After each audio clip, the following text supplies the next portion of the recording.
and welcome to GenFriends. I'm your host, Cheri Hudson Passey from Carolina Girl Genealogy. And our fabulous panel again tonight, we have Laura Hedgecock from, what is it from? From Treasure Chest of Memories. Hi, Laura. Hi, Cheri. How are you? Laura's like, don't you know? Yes, I do know. My brain just goes whoop a lot of times. And we have Dan Earl, Family History Guy. Hi, Dan. Hello. Welcome. We have Shelley Murphey, the no, it's not. It's Family Tree Girl. What is wrong with me tonight? I have to change my name? No, it's just I think I'm a little because our power was off and I didn't think I was going to make it to do this tonight. So we came on about 15 minutes until it was time to record. So I'm a little tonight. Read my name. I'll just change everybody's names. How about that? And we've got Melissa Barker, the archive lady. I got you right. Yeah. Hi, everybody. It's good to have you here. Mary Kircher-Roddy's in the house too. Hi from MKR Genealogy. Hi, Mary. We have a very special guest, as you can probably see from the panel. We have Diana Elder, and she is going to talk to us tonight about getting a credential from ICAPGen, which is if I say it right, I wrote it down, the International Commission for the Accreditation of Professional Genealogists. That's a long title, and I didn't want to mess it up. But you may also know Diana from her many of the things that she does. She does Family Locket, which is her blog, and she also has her Research Like a Pro book and podcast, which is fabulous. So we will put links to all of that in the blog and on YouTube. So welcome, Diana. Thank you so much for being here in our craziness, especially my craziness right now. I'll turn it over to you and let you talk so my heart will stop pounding since I didn't think we were going to be able to record. But Mary talked to us about getting your CG, and we thought it'd be wonderful to get you, and so people can get, and I'm going to link both to each other, so people can watch one and then go to the other and see, what might work for them. So tell us about this credential. I think I know for me, I happen to know more about the board for certification, that credential. Do you find that that's the way things usually are, or is it just me? That's a great question. It really depends on the audience. Yeah. So I'm out here in the West and in Utah, and a lot of people know about the AG, the Accredited Genealogists. But if you go to the East Coast, most people are going to know about the CG. I think you're right. They're going to say, they're going to say, what's the AG? I've never heard of that. Right. So it is kind of regional, and it also is kind of who you know. True. Do you come in contact with anybody who's credentialed? And quite honestly, a lot of the genealogy world doesn't even know what any of it means. This is true. That's a good point. That's a good point. Yeah. Well, why don't you start us off with a process? What is the process for getting your AG? Well, the AG is a little different from the CG because it's in stages, and we call those levels. You have level 1, level 2, and level 3, and you have to pass each one before you continue on. And so the very first thing you have to do is a 4-generation project. Okay. And I say project because it's not just a report. It is a family group sheet, a pedigree chart, a research log that a lot of people have never really done a research log, let alone have one that's in good enough shape to be turned in for review. That can be a scary thing. Yes. And then you turn all of that in, and if that passes, then you go on to the testing, which again can seem really daunting. If you haven't done a test since college days, right. That can be kind of scary, but really the key is just preparation. You do a lot of preparation, and the nice thing is if you fail any portion of it, you can retake. Oh, so you don't have to go back to the beginning. You just take that portion, you retake that portion. Exactly. Okay. And that's really helpful because, you get in there, and if you have test anxiety, it's timed. So, let's say you spend too much time on the first half and then you're rushing at the end, and you just mess up. Your stuff, you just mess up. You just take it again, because then you know what to expect, and it can be easier. So I kind of like that idea when I was looking at both of them, that I could not have to start all the way over. I could just retake a portion and then get there eventually. So Mary's got a question. Yeah. So the test. I'm also a certified public accountant, and that was, I think, a 3-day test I had to sit for. So how long is the test? Is it multiple pieces? How many days do you do it over? Is it oral? Is it short answer, fill in the blank, multiple choice? What's it like? Okay, great question. So level 2 is a test and level 3 is a test. So level 2 is 2 2-hour tests. Okay. So it's not, it's not a horrible amount of time, and you're proctored. So you have a proctor right there. If you need a break, you say, okay, I need a break. They stop your time. You get up, you walk around, you catch your breath, you get a snack, you get a drink of water, you calm your nerves, you go sit back down and get going again. If you're starting to scream. Yeah, if you're starting to panic, and honestly, I did that in one of mine. I thought, okay, I got to get out of this room for a minute, because sometimes you just need a little calming without that clock just ticking away. So that's really nice to have that. So anyhow, so you level 2, you have the 2 2-hour tests. So those are all about your region and documents in your region. So I didn't mention this, but unlike the CG, which you don't have to declare a region for, it can be whatever, wherever you like to research, the AG does require that you select a specific region. In the United States, we have groups of 5 or 6 states that are kind of grouped because they have similar records. And then, you've got your international areas like Mexico or England or Germany, Russia. We have so many different ones that you can do. So your questions, well, your 4-generation report has to be within that region. And then your questions are all going to be about that region. Gotcha. So, I did Gulf South, which is no longer a region. That's been cut up and pieced out to different regions. But I had questions, about how to do research in Florida and Arkansas and Alabama, Georgia, Texas, all those Gulf states. And what we recommend you do is have a guide. So whether we call it a research reference guide, but it's your cheat sheet. Everything's open book. You don't have to keep this on your head. It's open book. It's open internet. You can use your phone. You can use Google, whatever.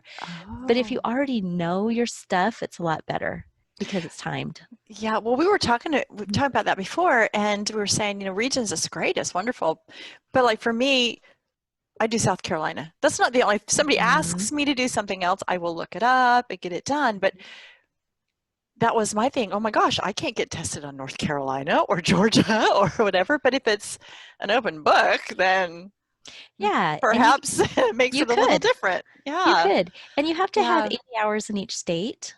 Oh, in each state. Yeah, in each, and so you would have to go, get some research experience in your states. Okay. And so if you do that, a lot of that can be reading books, watching webinars, creating that guide, taking a course at SLIG or IGHR about that state. And then, obviously, as we said, somebody said earlier, the best way to learn is to do a research project or several in the state and learn. How many hours did you say per state? 80. 80 hours per state. Yeah. Okay. You need 1,000 hours overall of research experience, then 500 in your region. So I'll just keep using Gulf South. I need a 500 in the Gulf South. Some of those states I had researched probably like several hundred hours just in Texas, because that's where family was. Yes. And in Florida, I had no experience. So I had to go get at least 80 in Florida. I getcha. Okay. So you just do your guesstimate. I did a spreadsheet trying to estimate my hours.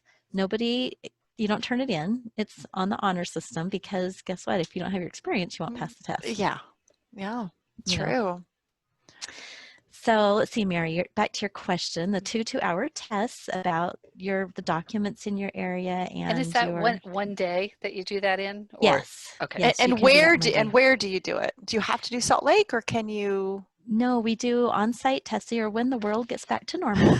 We will do testing wherever you are. It's wherever we can find a proctor. It's usually like a university library, or even just your library down the street if they've got internet. And you can arrange for a proctor. You do pay an extra, I believe it's $100 fee, because we have to pay people to be there and monitor you, doing the tests. But that's cheaper than a trip to Salt Lake City. That's true. That's unless you're coming for something else. That's it's cheaper, right? So they do it, they've changed it a little bit now. You can actually do both your level 2 and 3 testing. And it used to be you had to pass level 2 to go on to 3, and I think I said that, but now they will let you do all the testing in one day. I believe you do some Friday night and some on Saturday for people that want to come in and get it all done within those 2 days. And so, of course, if you don't pass one, you just take that again. So they're trying to make it easier and better for anybody trying to get this testing done. Shelley, you have a question? Oh, and then Laura. Sorry, Laura, I missed you. But Shelley, go ahead, and then Laura. Yeah, speaking about the test, and I heard you say it's based on, that region and everything, but is it based on what that person submits on, I guess, projects? Or does ICAPGen have a separate thing, how NGS has the state books and this, that, and others? So where is that coming from? Is it developed prior to, type thing? Yes, great question. So the tests are all developed before. So they are developed by people who are experts in that region and know the kind of questions that would be good to ask on that type of a test. So yeah, the level 3, which we didn't get to yet, has a portion called the oral review. That's your very last thing. And that is where you're going to get questions about your 4-generation project and any questions that you might have missed. That is just to make sure that you really do know your stuff, because, we can sometimes have differing opinions on things. Like maybe there was a question on the test about something and you put down an answer and maybe it doesn't agree with the rubric or whatever the answer was, but it was maybe a valid answer and you get the chance to defend yourself on that. So I don't know how often. Yeah, I don't know how often that happens. It's not, the test isn't designed to, it's just to show that you know what you're talking about. It's not trying to trick you. Real quick, can you do that on your own family? The generations? Yes. Is that for your own family? Okay. Yes. And you can have that reviewed, which is a big difference from the portfolio for CG. Right. But the reason you can have that reviewed is because the other part of level 3 is a 4-hour final project where you're given a problem within your region, and then you have to perform the research, keep a research log, create the family group sheet, pedigree chart, and write the report. And you turn all that in at the end of 4 hours. And, we don't expect you to actually find an answer. Sometimes you don't find an answer. Not in 4 hours, right? 4 hours. Like, wow, these are better genealogists than me, because I've been working on some problems for over 4 years. So 4 hours, that's impressive. It's to mimic a client project. Right. We what get would clients. you do? Where would you go? Right. Yeah, we get clients and you've got that limitation and you're just showing the process. So that is not reviewed by anybody. It's obviously reviewed, but that is all you. So if you know how to do research, and your 4-generation project can be kind of a learning experience, because I think whenever we do something and we have it reviewed by others, we learn a lot about our writing and how clear we are and how well we've put things together. So that's a good way to really see if you're up to snuff. And then the 4-hour project sees if you can do it in a time frame. Do it. Laura, you had a question. Oh, you're muted, hon. So Diana, I was just listening to that amount of hours, and I'm just wondering, do most people who go this route already spend X amount of years performing client research? It doesn't sound like something you would start out and say, oh, I want to be a genealogist, I'm going to do 1,000 hours here, right? Or what is your average I would person, what is their average, what kind of route do people take with that? Oh, it's such a good question. We have so many different people that have done different things. BYU, Brigham Young University here in Provo, just south of me, they have a family history program. And so they really strongly encourage their graduates to get a credential. And because they are based in Utah, a lot of them go the AG route. But I have talked to a lot of graduates coming out who are doing the CG first because they don't have the hours. So they're working on their portfolio, getting hours, and then they want to do the AG. But then I also know others who just go for it and get their AG, within a couple of years of graduation. But then there's a lot like me who've been researching for, let's see, I started in 2002, started the process in 2015. It's like I've been researching for 13 years, not professionally, just on my own, but I loved it. I just started doing a little client work, loved that, decided I would just get the AG. So a lot of people that just have been doing this for a long time, and they decide they want to do something a little challenging. They want to up their game. They know they can be better researchers. So we have the whole gamut.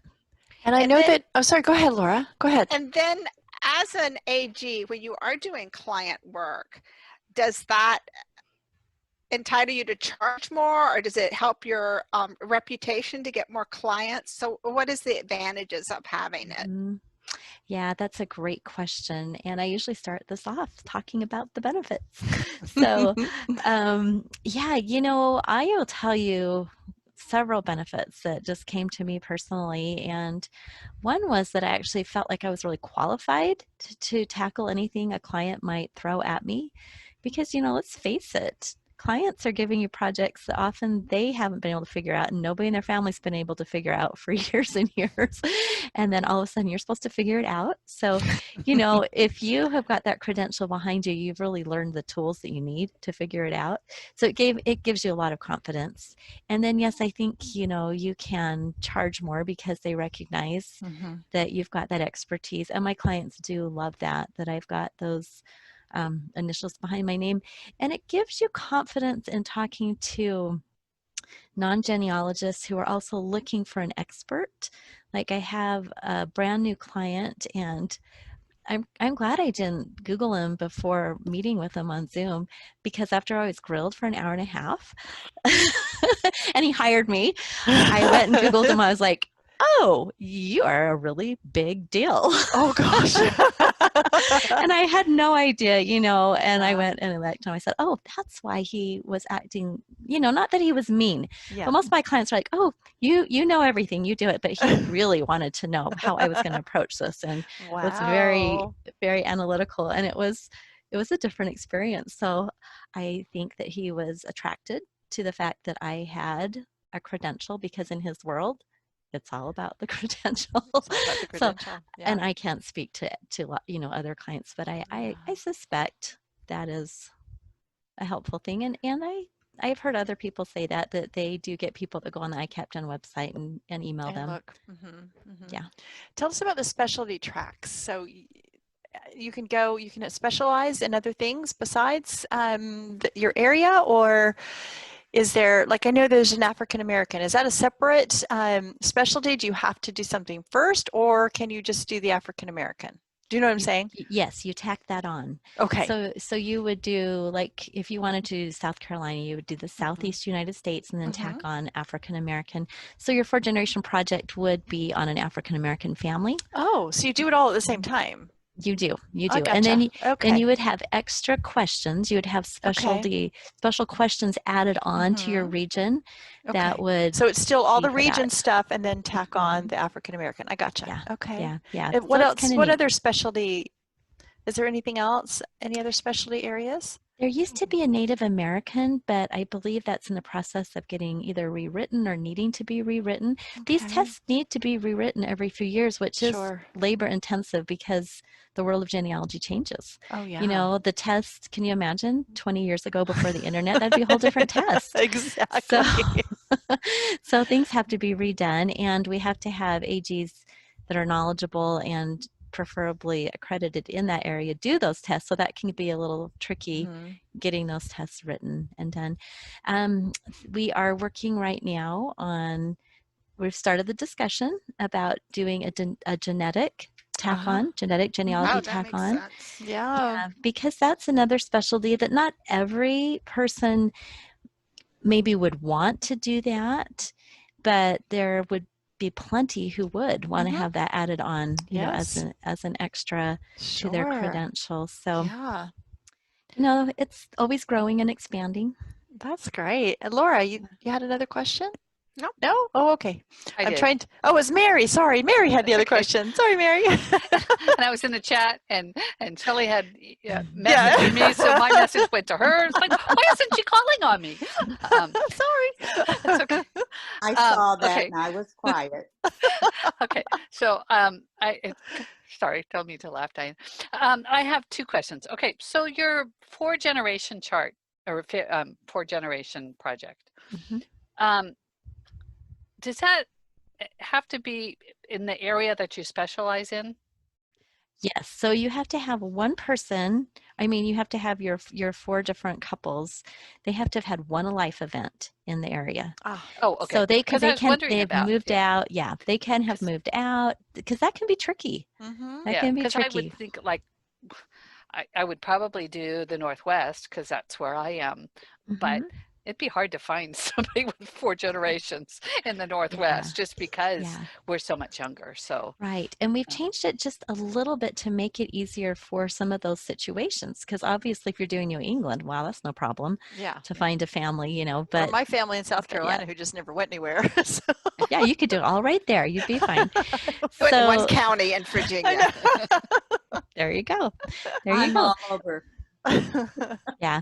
Well, and I had to pick one place because my ancestors were, I mean, half of them are England and Denmark, and then the other side's all out of the South. But I could have done the Central, the Southeast, the Southwest. I mean, I had so many places because they migrated. They all moved eventually to California and along the way stopped, you know. So it can be tricky, and you don't have to do your own family. If you want to do a certain region, then you just ask your neighbor, find somebody or a client that you could do it for. So what about, I know with BCG, you can't have living people in it. So, and are there restrictions like that in the ICAPGen portfolio? Yes. Okay. So your 1st-generation person has to have been born 80 years. It's a rolling date, 80 years before. They could be living, but you're only going to show them as a child in their parents' household. So you won't be getting into their children or, getting into those living records. And you don't have to use a person. In fact, we often say just go back a little. It's easier if everybody's deceased. But if you really, really, really wanted your first person to be, that way, that you could do that. It's just, it can get tricky, as you know, with privacy and all of that. So it's almost like, I mean, with BCG, you do a 3-generation, but then you have to name the children of the 4th generation. So it is getting to be more like 3 generations. Okay. And this is a recent change. When I did it, I swear I did 5 generations because I did 4 couples and all their children. And then on the 4th generation, I linked them back a further one. And I was thinking, wait, I feel like I'm doing 5 So there's kind of been, with generations, it's tricky. And so finally, I think it's just within the last couple of years that the board said, okay, let's just really clarify exactly what people need to do. So, yeah. And I know that there's classes that you can take to, study groups that you can get in. Yes. Yeah, I highly recommend doing the ICAPGen study group because then you'll get peer feedback on all of your work. And then you'll have, people every week when you meet, you can ask your really specific questions because once you get into it, you have these super specific questions. And there's also an ICAPGen mentoring Facebook group. That's great. You can throw in your questions there. And then we also have produced a lot of videos on YouTube. So the ICAPGen YouTube channel, we have, so a funny story is upon my oral review, I was out sweating it out in the Family History Library, and they called me back in and said, oh, we are going to award you the AG. And now we have a job for you. We would like you to redo all the ICAPGen videos.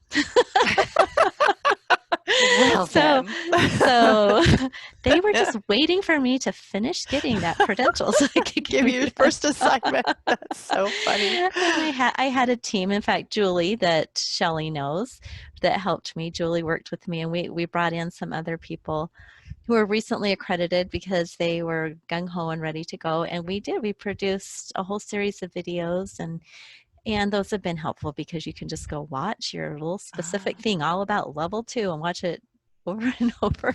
I'll have people email and say, I watched your video like 5 times, but I really want to know this one thing. thing that didn't Was get that put not in a good video? No. People always come up with the questions you never think they're going to come up with, I think, Yeah. Diana, is there a time limit? Like BCG's, you go on the clock and you've got, so much time to get it done. Is there a time limit for getting your AG? Just when you pay your fees, you pay your fees and then you've got, I think, maybe a year. So, my comment is always don't pay your fees until you're ready. Why would you pay your fees until you're really ready to get going on that level? And there is, I believe that if you keep failing, then you have to wait for a while. I'm sorry, I don't know those exact things because I don't remember, but they want to give you a chance to go beef up your education or whatever before you just keep trying over and over and over. So yeah, I think my I talked to everybody when we did the BCG about my paranoias about doing things. I think my fear on this one would be having to do the oral, because I'm much better at writing things down than I am the oral. So I think for me, for the AG, that would be the hardest. So what would you say to somebody like me that thinks, oh, the oral would be really hard? Exactly. For you, Cheri. Well, I can you're a gab talk a show mile. host. I can talk gab really a mile well. a minute, but it's different You when know somebody. what I mean? Presentation-wise and things like that. But that's different than somebody asking you a question and then because I get this deer in the headlights. I do that a lot. I know the answer to things and somebody will ask me and I'm like, yeah. And then afterwards I go, I knew the answer. Oral review is open book.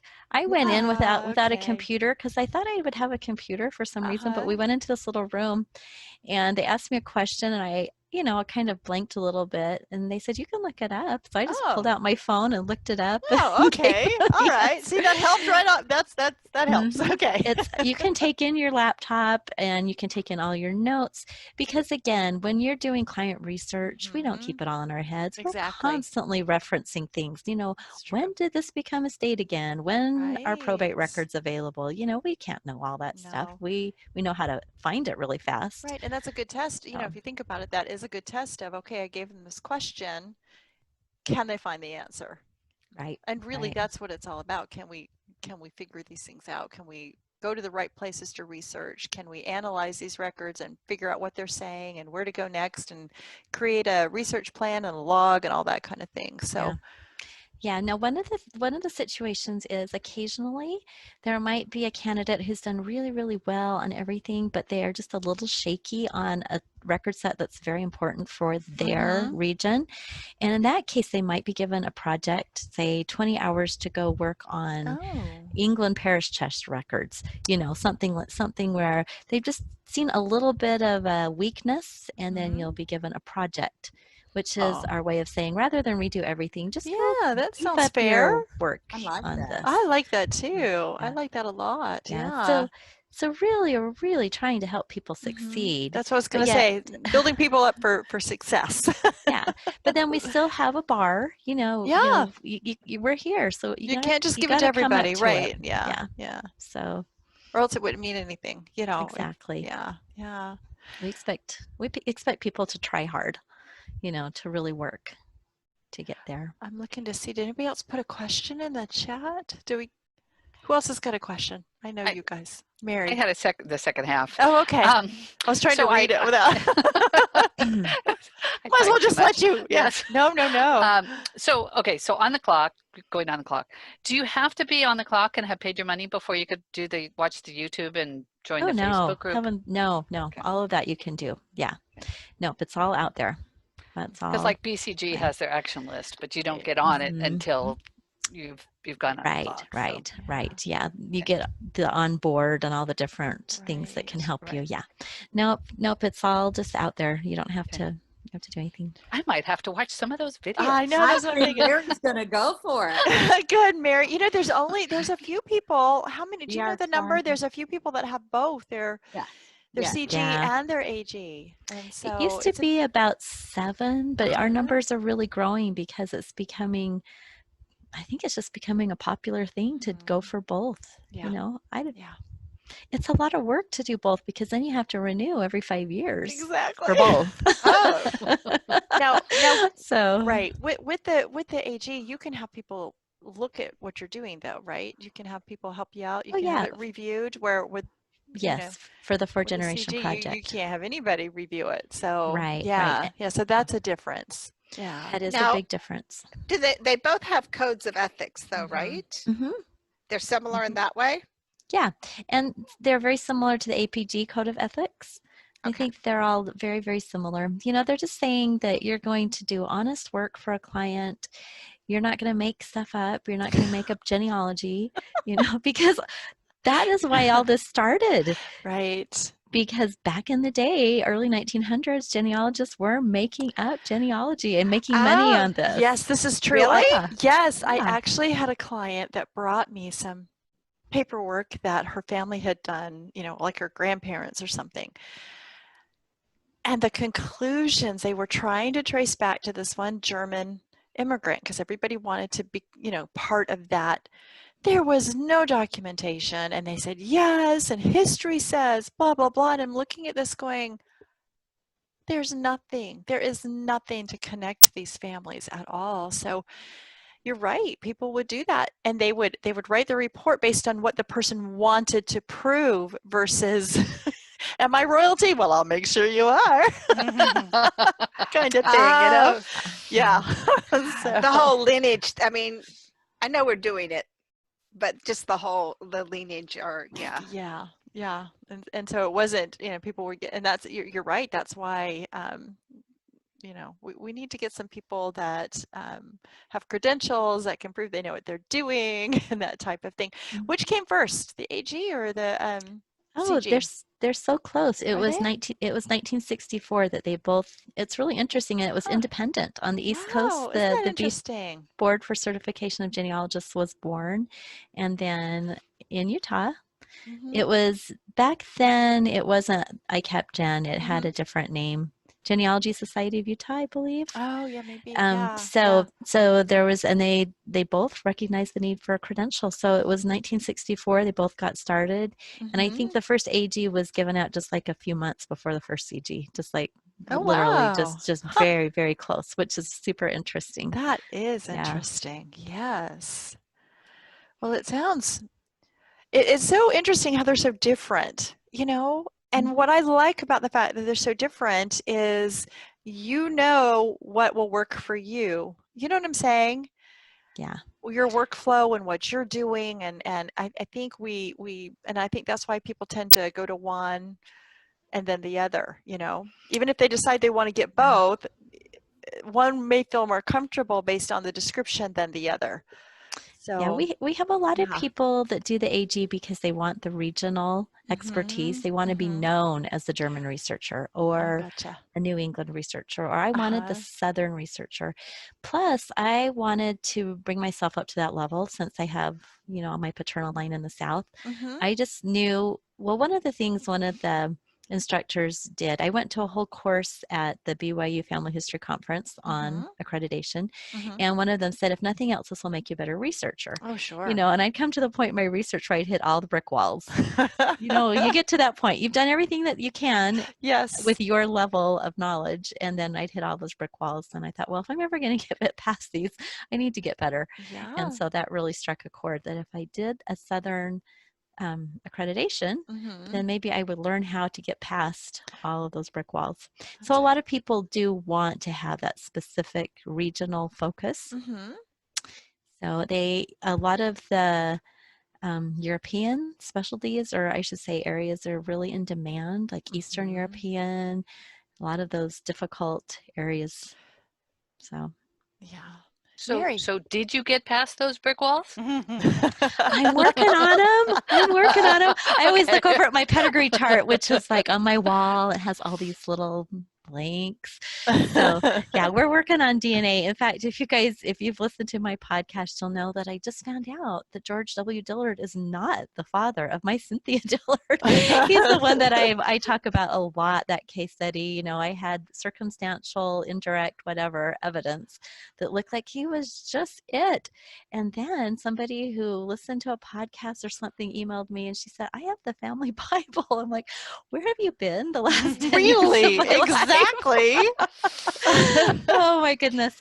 But I've learned a ton from researching Cynthia, and I'm just beginning to think that her father, I think she maybe had a different, we're using DNA now, and DNA hints are coming through with a different surname. So maybe she was a foundling, adopted, whatever they did in the early 1800s. Right. So anyway, yeah. But I have solved my who's the father of Rachel Cox. I've got Benjamin Cox nailed down with DNA and research. And Nicole, my daughter, she's got the Keaton line and Welch line going back. So anyway, well, it's kind of fun. So if you've been listening to the podcast or no, you know that Nicole's going for certification. Yes.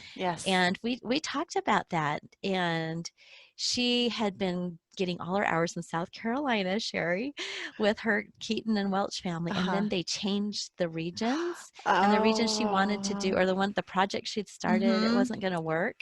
And she was so frustrated. She said, I have all these hours into that. And so why don't you just do the CG? Exactly. You know how to research. You can do your portfolio now. Exactly. You know? So she said, okay. And she got really excited about it. And then she was worried about failing. Oh gosh. I said, what's the worst thing that can happen? If you fail your portfolio, you learn and you just do it again. Exactly. So if you go in thinking you can fail and it's okay, then you get rid of some fear, I think. I think so too. I think you're right. So, you're right. Yes, Laura. I have a personal question, Diana. As I watched, it seems like you went kind of on parallel paths of writing your book on how to research like a pro as with your certification. So how did those two pathways converge and you went from learning more yourself to teaching more? How did that all work? Such a great question. So I am a teacher. I got my degree in teaching. I taught little kids back in the day. And then I taught piano. And then, at my local church, I was teaching genealogy. And I just felt like I was banging my head against a brick wall, because people I just kept thinking, there's got to be a better way to teach you people how to do it. Here, read this book. We hear you. Guys, oh, yeah. You guys all know hear you. exactly what I'm talking about, right? And so when I did accreditation, it was just like a light bulb went off in my head. I thought, oh, this is how you really do a research log. This is how you write a report. This is why you write a report. So I had been we'd had Family Locket, our blog, going for 2 years. So I just started writing these blog posts, research like a pro. And I just I'm that kind of a person. I like to break things down and put them into steps. So I just decided I was going to make a process and put it into steps and did the blog posts. And then I wanted to test it on just people that were doing genealogy. So we put it out there. So we're going to start a study group. You guys want to come try this process? And we had people signed up. I was so excited. People paid money to come try this. And that was our test group. And it was super successful. Everybody loved it. I was kind of nervous because several of them were BU graduates and people that were pursuing maybe their CG. And I thought, oh man, it's just gonna, it was a good test group. And then down to really beginners who really didn't know what they were doing, and everybody loved it and really grew. And we were getting ready, just a couple months after that to we'd been accepted to present at BYU Education Week. So if you guys know what that is, it's like this thing that BYU holds on campus every August, and they have 20,000 people come. So Nicole and I were going to be speaking at that. And one of our friends said, well, you need to have a product to sell because they have this bookstore and people will want to buy a book by you. So we were brainstorming. We're like, well, maybe we should make Research Like a Pro into a book.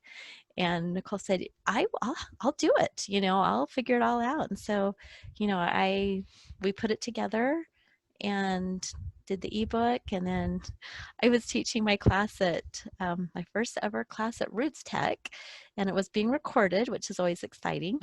And at the end, I said, it was on source citations. I said something like, and if you want to learn more about source citations, you can read more because I just had a book come out.